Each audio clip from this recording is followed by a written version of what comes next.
let's talk about Star Destroyers, the epic, awesome capital ship of the Empire.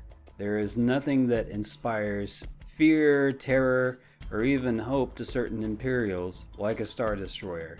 It's got a distinctive wedge shape. It's got a distinctive raised upper deck. It's very reminiscent of World War II battleships in many respects, especially with the way of gun placement. Obviously, the most outstanding feature of the Star Destroyer is its wedge shape, which allows all of its guns to concentrate their firepower on a single target, or even multiple targets, somewhere within a 45-degree, if not wider arc in front of the ship. Now, this offers a lot of advantages, but there are also some disadvantages to this design. But based solely on its shape alone, we can pretty much extrapolate how the Empire used the Star Destroyer and what kind of tactics they used. And we can extrapolate both advantages and disadvantages of these ships. Now keep in mind, this is a massive ship. This is about 1.6 kilometers long, which is about a mile, something like a mile. They have something like at least the Imperial 1 Star Destroyers and the Imperial 2 upgrade. They have at least 60 turbolasers. Some of them are concentrated in rotating batteries on either side of the hull. Most of them are somewhere on the ship.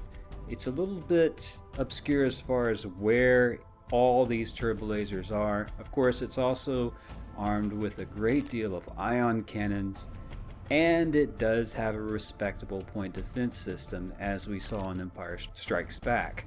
It does have laser cannons that are capable of dealing with fighters. It would have to. It would be absolutely foolish to have such a big target without some sort of point defense. But I will get into that in a little bit. There are some tricks that fighters can do to avoid that. So first, let's talk about the advantage. As stated before, it can concentrate most of its firepower on most targets in front of the ship because of the wedge shape. It allows a firing arc pretty much everywhere in front of the thing.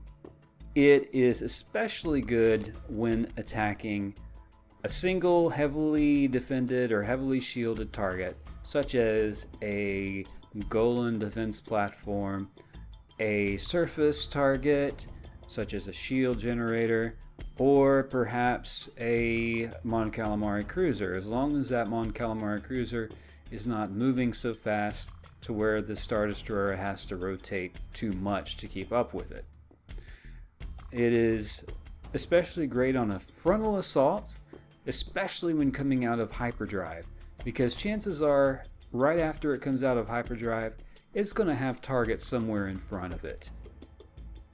Also, if it just barrels down on the target, it does have an advantage, especially if that target is not moving. It also has extremely strong armor and shields. Now, we did see in Return of the Jedi the shield generators of the Executor being taken out by some fighters. Now, keep in mind, several other capital ships had been banging on this Star Destroyer for quite a while. So they did take out shield generators so it couldn't restore its shields, understandably. But it would have taken a great deal of effort to get to that point, because obviously one shield generator shields the other. That's why there's two, and there is, I believe, another on the bottom. So these ships are extremely heavily shielded, and they're also extremely heavily armored. You can just look at the hull and you see all kinds of armor plating on this thing, with very few vulnerabilities. Now, they also had a fighter complement of 72. This included standard TIE fighters, the TIE LN, TIE Interceptors, and TIE Bombers. So the TIE Bombers were fantastic at dealing with larger ships. Everything else, a great fighter screen against things like X-Wings and Y-Wings that the Rebels had. Now, here are the disadvantages. It does have some glaring disadvantages. Obviously, the shield generators are exposed, so if the shields do get knocked down enough, destroying these shield generators will not allow it to restore its shields. Also, the other glaring disadvantage is its aft quarter. Behind the ship it cannot concentrate nearly as much firepower as it can to the side and to the front of the ship. So if a nimble enough target gets around on the aft side, this Star Destroyer may be in trouble. Now it does have fighters to help deal with it, but the reality is the engines are back there, the shield generators are easy to hit back there. Fighters such as Y-Wings can really take advantage and start taking out engines. It's extremely vulnerable. It would have to rely on support ships such as smaller cruisers to deal with this vulnerability. And then also there's the problem of its sheer size. Its point defense weapons cannot concentrate fire on a fighter that is skimming the surface of the hull. There's just no way it can do it. So one trick that fighters can use is skim the surface of the hull very close so that those point defense weapons cannot concentrate their fire on those fighters. This is the quintessential problem with any large capital ship. The bigger it is, the less likely it's going to be able to deal with very nimble fighters for that reason. Also, the large turbo laser batteries are not going to be able to track fast moving fighters, especially up close. So how do you use these ships effectively? So the role of a Star Destroyer is mostly a siege capital ship against heavily armed and heavily armored targets, or a brawler. So if it gets up close, it can brawl. However, most of the time, you want to be able to use its heavy turbo laser cannons from a fairly safe distance to deal with stuff.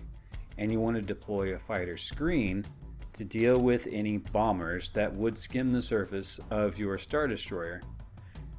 I believe that TIE fighters would best be deployed defensively for the most part, because if you have a fighter screen and it's effective, the Star Destroyers can sit behind it and pummel any target they want with their turbo lasers. Wall formations would be the go-to formation for these ships. In a wall formation, you can concentrate all your firepower from all the ships in the wall onto a single target, or multiple targets as needed. Now there is another tactic that these things can use up close. They are effective up close against large ships. What they would want to do is hold their TIE bombers and use TIE bombers in conjunction with turbo lasers up close. The reason why you want to hold the launch of your TIE bombers is because the more flight time they have to the target, the more likely they're going to be intercepted and shot down.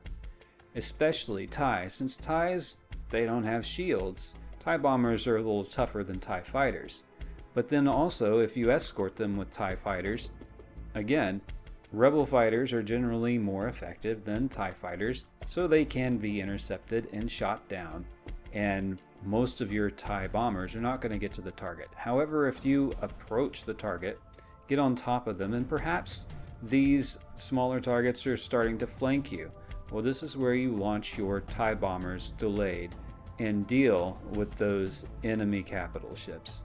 Also, a really valuable thing is anti-fighter support ships to deal with attacking ships from the flanks and from the back side. So things like dreadnoughts, Carrack cruisers, Lancer frigates are an excellent supplement to the Star Destroyer, because Star Destroyers, they're capital ships. They're not exactly the most maneuverable things, but at the very least, supporting capital ships can fight a delaying action while the Star Destroyers redeploy and bring their big guns to bear on ships attacking from the rear. So that's it for Star Destroyers. Also, I'm working on continuing the storyline where Hondo has got into a bit of a stink and Grand Admiral Thrawn put him there, but I'm in the middle of finishing a Dreadnought heavy cruiser, which will be part of the story, which I will also talk about when the model is finished. Thanks for watching, space friends. Feel free to subscribe and hit the notification bell if you want to know when I release a video. I'm trying to find the happy medium between quantity and quality, and also consider giving my Patreon page a look. May the Force be with you, space friends, live long and prosper, and keep evolving.